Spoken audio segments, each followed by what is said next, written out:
Mesdames, messieurs, bonsoir, bienvenue. L'émotion toujours après l'attentat en France mercredi contre le journal Charlie Hebdo. 12 morts, 11 blessés, c'est le terrible bilan de cette tuerie, la plus meurtrière en France depuis 50 ans.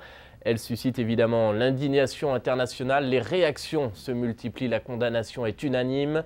Le pape lui-même s'est exprimé mercredi soir pour condamner, je cite, cet horrible attentat.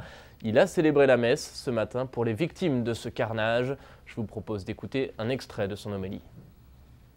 Parigi ci fa pensare a tanta crudeltà. Paris nous rappelle toute cette cruauté humaine, tout ce terrorisme, que ce soit le terrorisme isolé ou le terrorisme d'État. Cette cruauté dont est capable l'homme. Prions pendant cette messe pour les victimes de cette cruauté.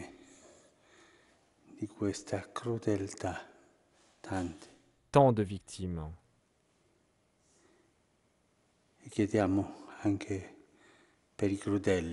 Et demandons aussi pour les personnes cruelles que le Seigneur change leur cœur.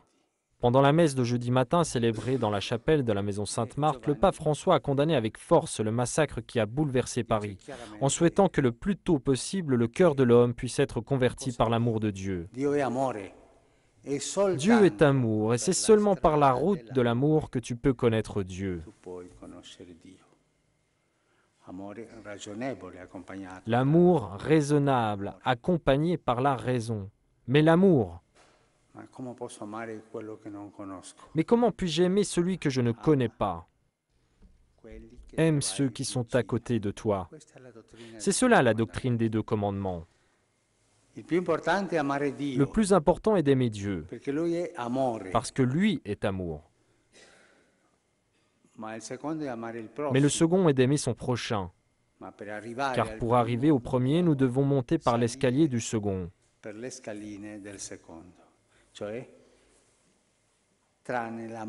C'est en étant traversés par l'amour de son prochain que nous arrivons à connaître Dieu, qui est amour. Seulement en aimant raisonnablement. Mais en aimant, nous pouvons arriver à cet amour. Les évêques de France également expriment leur profonde émotion et l'horreur que provoque cet attentat. Je vous propose d'écouter leur porte-parole. Il est interrogé par Radio Vatican. Une réaction de profonde émotion et de tristesse devant l'horreur que représente cet attentat. Une pensée, une prière pour les victimes et pour leurs proches qui vivent cela d'une manière bien entendu dramatique. La deuxième chose, c'est qu'il me semble nécessaire de garder à l'esprit 2 choses essentielles. La première, c'est que nous ne devons pas être gagnés par la haine. Les catholiques tout spécialement sont invités à travailler et à œuvrer pour la paix civile, quoi qu'il en soit et quoi qu'il en coûte d'efforts de notre part, donc ne pas être gagnés par la haine. La deuxième chose que nous avons à faire, c'est plus que jamais vivre la fraternité dans le dialogue.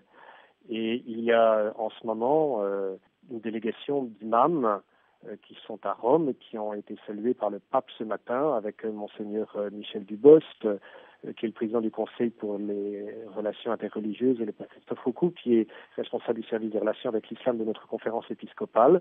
Je crois que cette initiative, alors même que cet attentat a lieu en France, est un signe. Le dialogue est toujours nécessaire et plus que jamais nécessaire. Il faut se comprendre et se connaître, et que si cet attentat a des connotations religieuses, il est évident qu'il faut maintenir et accroître cette connaissance mutuelle et ce dialogue entre les différentes religions.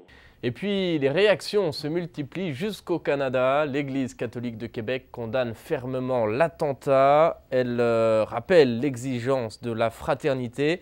Les cloches de la cathédrale Notre-Dame de Québec ont sonné le glas ce jeudi à midi en solidarité avec Notre-Dame de Paris. Et une messe a suivi en mémoire des victimes et de leurs familles. Voilà, c'est la fin de cette émission. Merci d'avoir été avec nous. Je vous souhaite à tous une excellente fin de soirée. À bientôt.